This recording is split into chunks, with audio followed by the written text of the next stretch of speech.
बिस्मिल्लाहिर्रहमानिर्रहीम। अस्सलामु अलैकुम।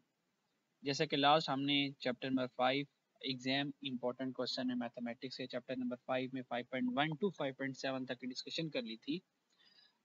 इस वीडियो में इंशाल्लाह ताला we will discuss from 5.8 to onward. ठीक है, let's start to discuss question 5.8। तो 5.8 में एग्जामिनर कह रहा है how much would Akram invest to get 10 million after 10 year if rate is 2.1% compounded per year. How much would Akram invest, इसका मतलब अकरम ने कितने पैसे इन्वेस्ट करने हैं। आपको पता है जो इन्वेस्टमेंट होती है वो हमेशा आज होती है, इसका मतलब वो हमसे कुछ प्रेजेंट वैल्यू के बारे में पूछना चाह रहा है। टू गेट 10 मिलियन, कि वो 10 मिलियन हासिल कर ले, कब? आफ्टर 10 ईयर, यानी कि 10 साल बाद अकरम को 10 मिलियन मिल जाए। इसका मतलब कहानी कुछ ये है, आज प्रेजेंट वैल्यू क्या होगी कि 10 साल बाद अकरम को 10 मिलियन रुपीस मिल जाएंगे, जबकि rate of interest 2.1% compounded per year mean compounded annually है। ठीक, इसका मतलब ईयर्स हैं और रेट ऑफ इंटरेस्ट भी कंपाउंडेड पर ईयर है, तो कोई टेंशन नहीं है। ठीक है, इसका मतलब हमें क्या करना है, कंपाउंड इंटरेस्ट का पर एनम का फॉर्मूला लगाकर ये प्रेजेंट वैल्यू फाइंड करनी है। तो इसके लिए दो तरीके आपके पास, या तो फ्यूचर वैल्यू वाला फॉर्मूला लगा लें, वहां से पी फाइंड कर लें, या तो डायरेक्ट आप प्रेजेंट वैल्यू वाला फॉर्मूला भी यूज कर सकते हैं। ठीक है, तो अगर आप प्रेजेंट वैल्यू वाला फॉर्मूला यूज करते हैं तो फॉर्मूला प्रेजेंट वैल्यू का, present value is equal to future value 1 plus I to raise power -1। ठीक है, तो ये प्रेजेंट वैल्यू कंपाउंड इंटरेस्ट का फॉर्मूला है। मुझे प्रेजेंट वैल्यू चाहिए, what is the future value 10 million, तो ये 10 मिलियन आ गया। 1 प्लस रेट ऑफ इंटरेस्ट का 2.1%, तो 2.1% को जब मैं डेसिमल में कन्वर्ट करूंगा तो ये बन जाएगा 0.021। ठीक है, और कितने सालों के लिए? 10 ईयर्स के लिए। ठीक है, तो माइनस कर दूंगा यहाँ पे 10 और इसको कैलकुलेटर से फाइंड कर लूंगा और हमारे पास आंसर आ जाएगा। तो आपके पास आंसर आ जाएगा यहाँ पर 8.12 मिलियन। ठीक है, अप्रोक्सीमेटली। तो ये हमारे पास चार्ली आंसर करेक्ट बन जाएगा, this is our right answer. ठीक है, अच्छा आप इस कंपाउंडिंग को ना इस तरीके से भी लिख सकते हैं। 10 यहाँ पे लिखा, अगर सब कुछ कैलकुलेटर में पुट करना है तो 1 प्लस 2.1। ठीक है, यहाँ पे डायरेक्ट परसेंटेज का सिंबल बना दें। ठीक है, कैलकुलेटर में परसेंटेज का सिंबल बनाने का लिखा हुआ है। रेस पावर -10 करेंगे तो इससे भी आंसर डायरेक्ट आ जाएगा 2.12 मिलियन। ठीक है, इस तरह से ये डायरेक्ट आंसर आ सकता है। Next question 5.9। Mister A invest rupees 10,000 at the rate of 4% per annum compounding quarterly. इसका मतलब मिस्टर ए ने 10,000 इन्वेस्ट किए, इसका मतलब इन्वेस्टमेंट आज होती है, तो ये मेरे पास प्रेजेंट वैल्यू गिवन है। At the rate of 4% per annum, इसका मतलब rate of interest per annum है, जबकि कंपाउंडिंग क्वार्टरली है। इसका मतलब क्वार्टर को मुझे पर एनम पर लेके जाना पड़ेगा, तो ऑब्वियस बात है मैं क्या करूंगा, मल्टीप्लाई बाय 4 करूंगा ही करूंगा टाइम पीरियड को, ताकि ये कंपाउंडिंग क्वार्टरली पर एनम तक पहुंच जाए। Will mature eight the end of 5th year, हमारा टेन्योर 5 सालों का है। फाइंड द अमाउंट, बताएं 5 सालों बाद कितने पैसे मिलेंगे। इसका मतलब हमें क्या करना है, आज मिस्टर ए ने जीरो पे 10,000 रुपीज इन्वेस्ट किए हैं, तो पूछना चाह रहे हैं कि 5 सालों में कितनी अमाउंट टोटल कलेक्ट हो जाएगी। इसका मतलब मुझे 0 to 5 फ्यूचर में जाना है, तो फ्यूचर का फॉर्मूला लगा लेते हैं कंपाउंडिंग क्वार्टरली का। तो फ्यूचर का formula, future value is equal to present value 1 plus I to raise power N. ठीक है, ये हमारा फॉर्मूला हो गया। What is the present value, that is 10,000, यहाँ पे 10,000 आ गया। 1 प्लस, अब rate of interest per annum है। ठीक है, पर कंपाउंडिंग पीरियड क्या है, हम कितनी देर बाद कंपाउंडिंग कर रहे हैं, हम हर 3 माह बाद कंपाउंडिंग कर रहे हैं, तो साल में कितनी कंपाउंडिंग होगी, 4 मरतबा कंपाउंडिंग होगी। तो rate of interest 0.04 divided by 4। ये 4 क्यों किया, क्योंकि कंपाउंडिंग क्वार्टरली है। कंपाउंडिंग मंथली होता तो डिवाइडेड बाय 12 करता, कंपाउंडिंग सेमी एनुअली होता तो डिवाइडेड बाय 2 कर देता। ठीक है, टू रेस पावर एन कितना है, 5 सालों के लिए। ठीक है, अगर एक साल में 4 मरतबा कंपाउंडिंग होगी तो ऑब्वियस बात है 5 सालों में टोटल 20 मरतबा कंपाउंडिंग होगी, तो 4 से डिवाइड करना है, तो 4 से ही ऊपर मल्टीप्लाई करवाना है। ठीक है, इस सब को कैलकुलेटर में फाइंड करेंगे तो हमारे पास चार्ली आंसर आ जाएगा 12,202। This is our answer. ठीक है, इस तरह से आप सॉल्व कर लेंगे। अच्छा जी, नेक्स्ट क्वेश्चन देखते हैं। 5.10 5.10 में एग्जामिनर कह रहा है a person deposit ₹6 lakh in a bank. एक पर्सन बैंक में 6 लाख रुपीज डिपॉजिट करवाता है एट 9% सिंपल इंटरेस्ट। 9% है सिंपल इंटरेस्ट के साथ 3 years एंड 3 month। अगर ये 3 years हैं और 3 month है तो याद रखना है लाजमी, बेशक यहीं पे क्वेश्चन में माइंड में रख लीजिएगा, इस मंथ को ईयर में कन्वर्ट करना। और मंथ ईयर में कन्वर्ट कैसे होता है 3/12 से, तो हमने माइंड में रख लिया इस मंथ को ईयर में कन्वर्ट करना। Calculate the amount of money he receive at the end of period. बताएं साल के आखिर में, पीरियड के आखिर में हम कितने पैसे रिसीव कर लेंगे। इसका मतलब प्रेजेंट डिपॉजिट का मतलब होता है आज हमने इतने पैसे जमा करवाए, इसका मतलब आज प्रेजेंट वैल्यू आ गई। किसके बारे में पूछ रहा है, वो पूछ रहा है फ्यूचर वैल्यू के बारे में। तो फ्यूचर वैल्यू का फॉर्मूला लगा लेते हैं, future value is equal to present value. Simple interest का क्वेश्चन है तो future value is equal to present value 1+RT आ जाएगा हमारे पास। ठीक है, तो यहाँ से हमारे पास क्या आ जाएगी फ्यूचर वैल्यू हम कैलकुलेट कर लेंगे। तो कितने पैसे जमा करवाए थे मिस्टर ने 6 लाख, तो यहाँ पर आ जाएगा 6 लाख रुपीज आ जाएंगे। और 1+ what is the rate of interest 9% है। अच्छा 9% के साथ कुछ नहीं लिखा हुआ, पर ईयर है, क्या चीज़ है। ठीक है, तो ना भी मेंशन किया हो तो बाय डिफॉल्ट याद रखिएगा पर एनम होता है हमेशा।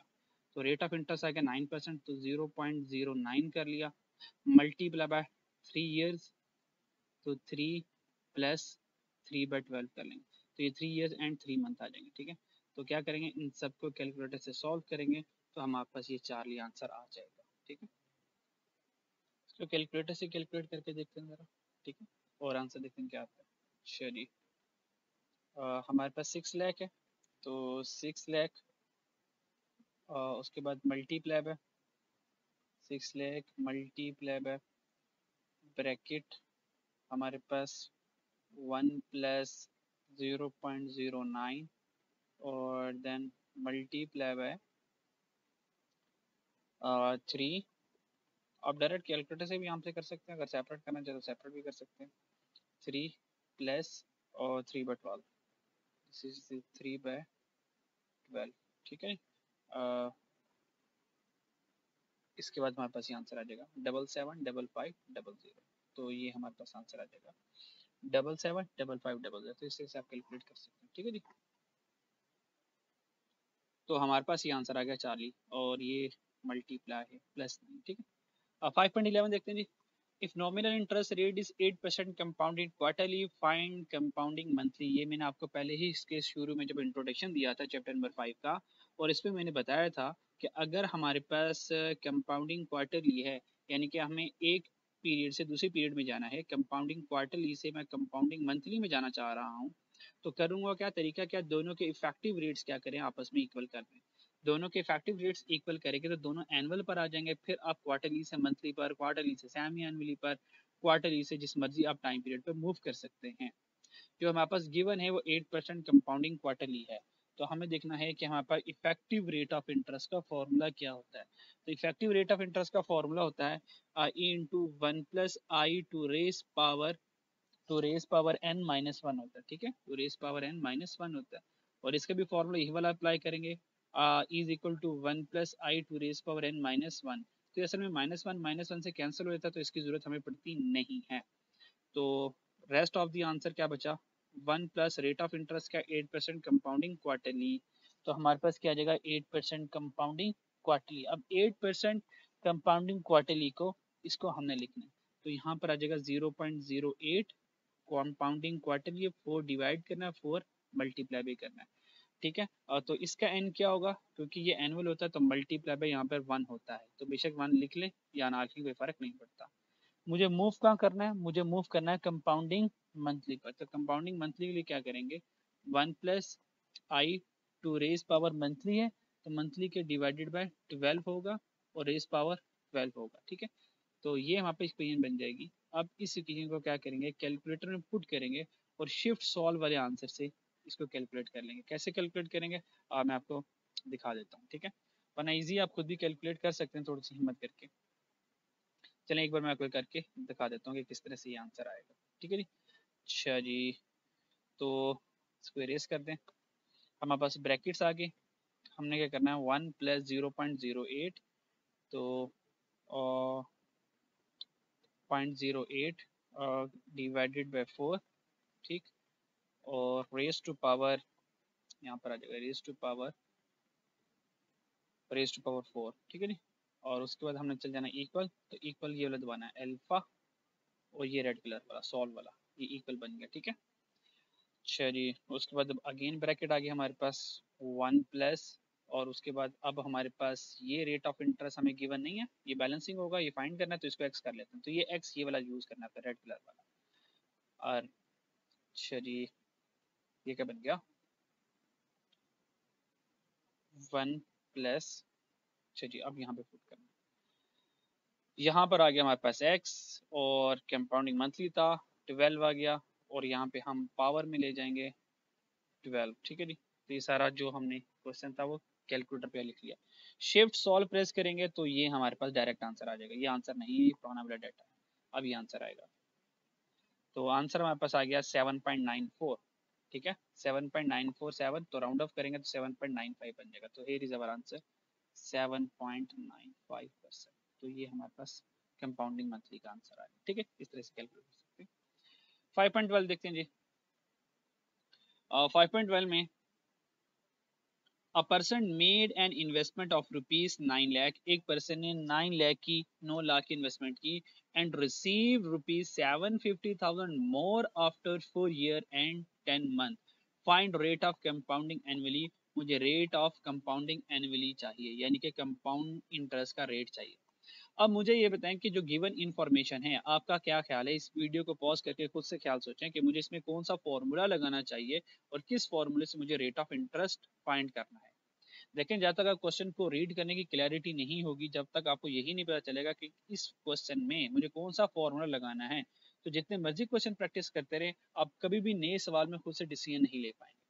तो हर एक क्वेश्चन को रुक के पहले खुद प्लान किया करें, क्वेश्चन को खुद प्लान किया करें, उसके बाद देन क्या क्या करें, उसको एग्जीक्यूट करने के बाद अपने आंसर को रियल आंसर के साथ मैच करा करें, और फिर देखा करें कि कहाँ पे गलती आ रही है, ठीक है। तो आप लोगों ने क्या सोचा कि किसमें से क्या फाइंड करना चाहिए, इसका मतलब a person made investment of rupees 9 lakh, ये तो कंफर्म हो गया कि 9 लाख मेरे पास प्रेजेंट वैल्यू है, ठीक है, यानी कि ये मेरे प्रेजेंट वैल्यू आ गई। And receive 750,000 more after 4 year, 4 साल बाद मुझे 750,000 और ज्यादा मिलेंगे। अब सारी की सारी कहानी इस पे लिखी हुई है। अब मुझे ये बताएं आप लोग, ये जो 750,000 है इसको आप क्या कंसीडर करेंगे, फ्यूचर वैल्यू कंसीडर करेंगे, ठीक है, ये फ्यूचर वैल्यू है, क्योंकि प्रेजेंट वैल्यू का फॉर्मूला दो तरीकों से आ सकता है, एक प्रेजेंट वैल्यू का फॉर्मूला फ्यूचर वैल्यू के साथ है, और एक प्रेजेंट वैल्यू का फॉर्मूला कंपाउंड इंटरेस्ट के साथ है। इसका मतलब प्रेजेंट वैल्यू तो गिवन है, और 750,000 या तो ये फ्यूचर वैल्यू है, या तो ये फ्यूचर वैल्यू गिवन की है, या तो इसने मुझे कंपाउंड इंटरेस्ट की अमाउंट गिवन की है, इन दोनों में से कोई एक होगा। तो अब इन दोनों में से है कौन है, तो देखें जब भी लिखा होगा ना ₹7,000 मोर, ये मोर का वर्ड बता रहा है इतने ज्यादा पैसे मिल रहे हैं, इसका मतलब ये उसने हमें कंपाउंड इंटरेस्ट की अमाउंट गिवन की। तो यहाँ पे जो मैं फॉर्मूला इस्तेमाल करूंगा वो कंपाउंड इंटरेस्ट की प्रेजेंट वैल्यू का करूंगा। तो कंपाउंड इंटरेस्ट का फॉर्मूला ये होता है present value double bracket 1 plus I to raise power n minus 1। तो ये फॉर्मूला यूज करेंगे, और यहाँ से हमने क्या फाइंड करना है, find rate of compounded quarterly, ये हमने ये आई का फाइंड करना है, ये रेट हमने फाइंड करना है। What is the compound interest amount 750,000, तो यहाँ पे क्या करेंगे हम 750,000 लिख लेंगे, ठीक है। What is the present value is 9 lakh, ठीक है, डबल ब्रैकेट लगाएंगे, सिंगल ब्रैकेट मत लगाएगा, आंसर गलत आएगा, ठीक है। सबसे पहले हमने इसको सॉल्व करना होता है, double bracket 1 plus I find करना है, रेज पावर n कितना है 4 ईयर, ऊपर आ गया 4 माइनस 1, ठीक है। तो ये आपके पास सारी इक्वेशन बन गई। इस इक्वेशन को क्या करेंगे, कैलकुलेटर में पुट करेंगे, तो डायरेक्ट आपके पास 13.36 आंसर आ जाएगा, और कैलकुलेटर से फाइंड करना आपको आता ही है, ठीक है जी। चलिए नेक्स्ट देखते हैं 5.13। 5.13 में हमारे पास क्या है, चेक करते हैं। साद borrowed rupees 6 lakh from Fahad for a period of 3 year and 9 month। जैसे 3 ईयर 9 मंथ आ गया तो 9 मंथ को डिवाइड बाई 12 करूंगा ताकि ये ईयर में चले जाए, ठीक है। At rate of interest simple interest, तो जो रेट है आर है वो सिंपल इंटरेस्ट पर है। ही पेड 4 लाख एक्सेस, तो जब भी 4 लाख एक्सेस आ गया, जैसे देखिए ऊपर वाले सवाल में क्या था 750 मोर, तो जब भी मोर का वर्ड आ जाए, एक्सेस का वर्ड आ जाए, इसका मतलब ये हमारे पास इंटरेस्ट अमाउंट गिवन है, ये फ्यूचर वैल्यू नहीं है, ये हमारे पास इंटरेस्ट अमाउंट है। और नॉर्मली एक और भी रूल याद रख लें, जो फ्यूचर वैल्यू होगी, जो फ्यूचर वैल्यू होगी ये कंपलसरी है, जरूरी है, वो 6 लाख से ज्यादा होगी, ठीक है नी। इसका मतलब एक चीज आज 6 लाख की है, 4 साल बाद भी वो 6 लाख की 4 लाख की हो जाएगी? नहीं, 4 साल बाद वो 6 लाख से ज्यादा की होगी। तो याद रखिएगा, इस तरह ये देख लें कि यहाँ पे इन्वेस्टमेंट कितनी थी, 9 लाख।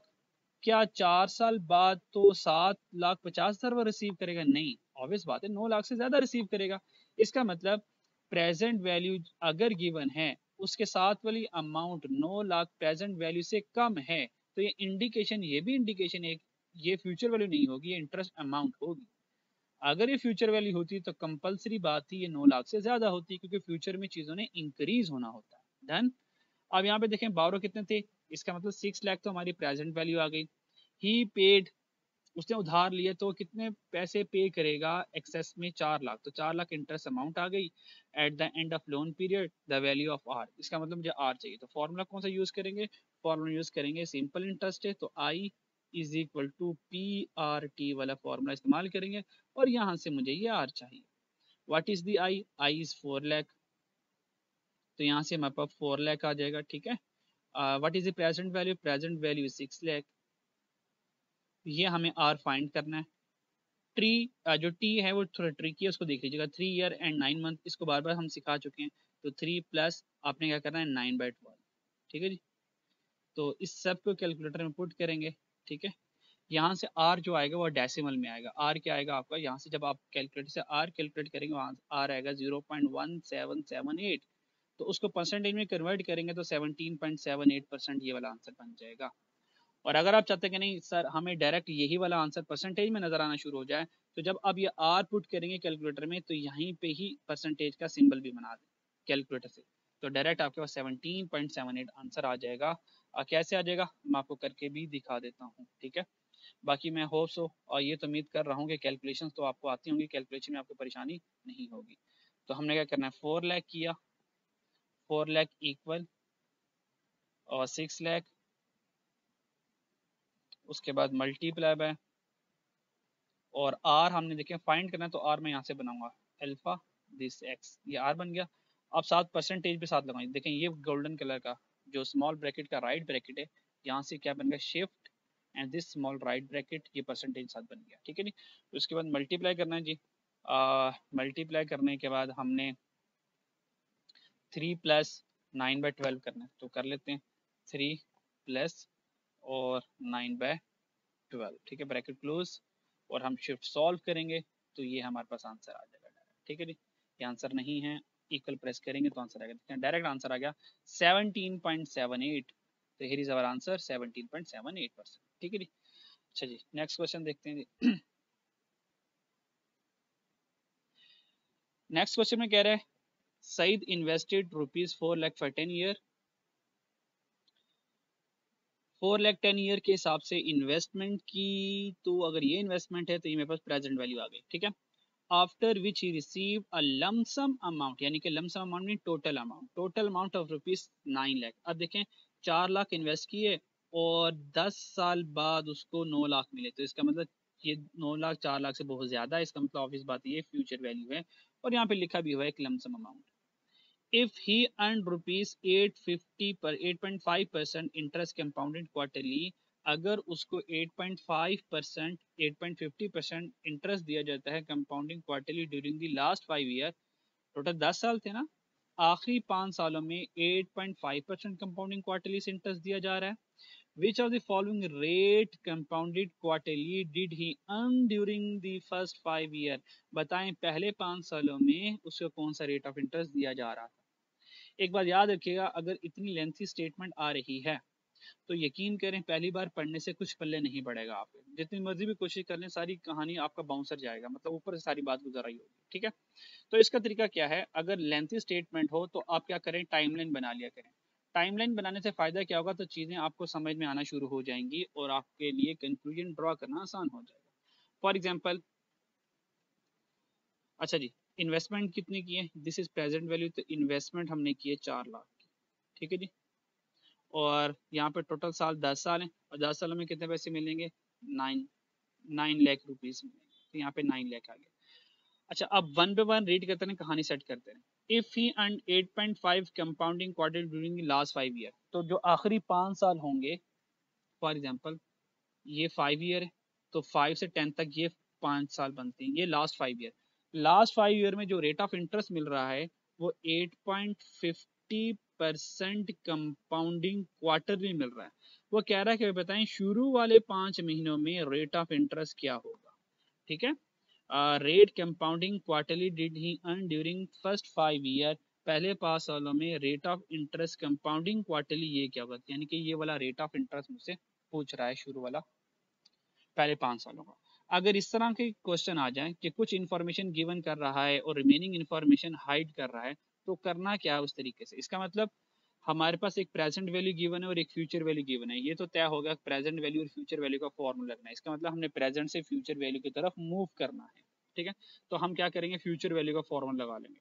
तो future value is equal to present value 1 plus, अब देखें पहले वाले 5 सालों का रेट ऑफ इंटरेस्ट नहीं पता, तो हम अब 2 मरतबा फॉर्मूला लगाएंगे, 2 मरतबा कंपाउंडिंग करेंगे, पहले इस अननोन पीरियड के लिए फिर इस नॉन पीरियड के लिए। तो शुरू वाले 5 सालों का रेट नहीं पता और है भी कंपाउंडिंग क्वार्टरली है, तो 1 + i to raise power quarterly के लिए 4 और पावर में भी 4 कर लिया। ठीक है, और पहले 5 साल है तो मल्टीप्लाई बाय 5 कर लिया। साथ ही दूसरा हमने रेट लगा देना जो कि हमारे पास गिवन है, वो क्या है 1 + 8.5%।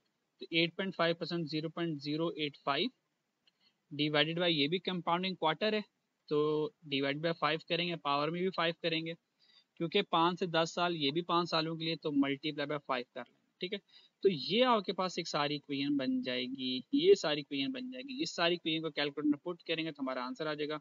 और फ्यूचर वैल्यू कितनी, 9 लाख। इस फ्यूचर वैल्यू में आप क्या कर सकते हैं, 9 लाख लिख सकते हैं। तो ये हमने फ्यूचर वैल्यू में 9 लाख लिख लिया। अब सारी इक्वेशन को सॉल्व करेंगे तो हमारे पास ये आंसर आ जाएगा।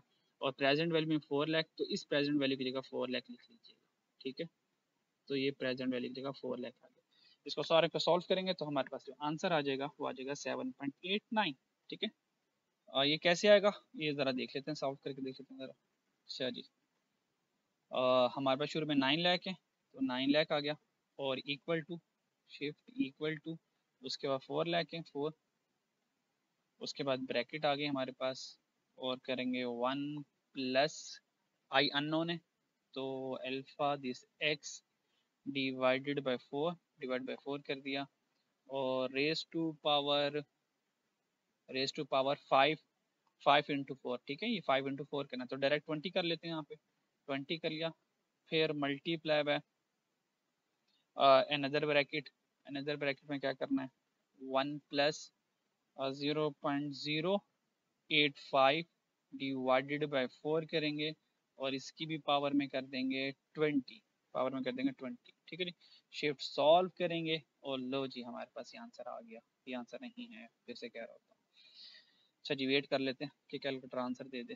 फिलहाल तो कैलकुलेटर स्लीप पे चले गया। ठीक है, तो अगर इस तरह के आपने फाइनेंस के क्वेश्चन करने हैं जिसमें आंसर थोड़ा सा टाइम ले रहा होता है, तो एडवाइस यही होती है कि 2 कैलकुलेटर ले जाएं। एक कैलकुलेटर अगर सो गया तो उसको सोया रहने दें, तब तो दूसरा क्वेश्चन कर लें। उम्मीद है कि दूसरे क्वेश्चन से पहले वाले कैलकुलेटर जाग जाएगा। हाँ, ये कांट सॉल्व क्यों कर रहा है, चलिए देखते हैं क्या मसला है इसका। कांट सॉल्व क्यों किया देख लेते हैं ज़रा। ठीक है, अच्छा यहाँ पे जाकर रीचेकिंग कर लेंगे क्या सारा फॉर्मूला सही पुट किया हुआ है या नहीं है। ठीक है, मुझे लग रहा है कि यहाँ पे मैंने ब्रैकेट, ओहो नहीं, वापस वापस आ जाओ।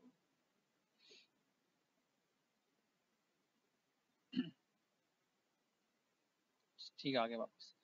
मुझे यहाँ पे ना शायद मल्टीप्लिकेशन का सिंबल लगाना चाहिए था, यहाँ पे शायद ये मांग रहा होगा, तो मल्टीप्लाई का सिंबल लगा लिया। अब शिफ्ट सॉल्व करते हैं, देखते हैं हालात क्या रहे।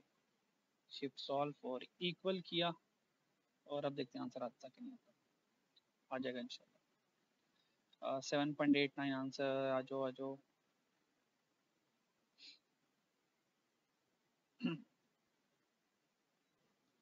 अच्छा, इसका आंसर फिलहाल तो ये वाला कैलकुलेटर दे नहीं रहा, तो आप लोग कैलकुलेटर से कर लीजिएगा, तो आंसर 7.89 ही आता है, क्योंकि मैंने इसको वेरीफाई किया हुआ है। ठीक है, तो इसको देख लीजिएगा। अच्छा, इसको एक वेरीफाई करने का तरीका यही है कि हमें पता है कि 7.89 आंसर यही है, ठीक है। तो इसको ज़रा चेक करके रखते हैं इस आई पर। अगर इस आई में हम ये पुट कर लें कि 7.89%, तो ये सारी इक्वेशन किसके इक्वल आ जाएगा आंसर, 9 लाख के। तो ये हमारे पास 9 लाख आ जाएगा। अगर ये 9 लाख आ जाता है या 9 लाख के करीब करीब रहता है, इसका मतलब यही आंसर सही होगा। तो इसको चेक करने के लिए आप यहाँ पे क्या करें, आई की जगह ये पुट करते हैं, ठीक है। ये वाला आई है और इसमें आप पुट कर दें 7.89%, ठीक है। तो जैसे 7.89% करके इक्वल करेंगे तो ये देखिए आपके पास आंसर आएगा 9,02,49। इसका मतलब 9 लाख के करीब ही है। इसका मतलब दैट्स मीन के option alpha 7.89 is the correct answer, ठीक है। तो आज के लिए इतना काफ़ी है। नेक्स्ट इंशाल्लाह ताला इससे ऑनवर्ड हम डिस्कस करेंगे। अपना ख्याल रखिएगा। अल्लाह हाफिज़।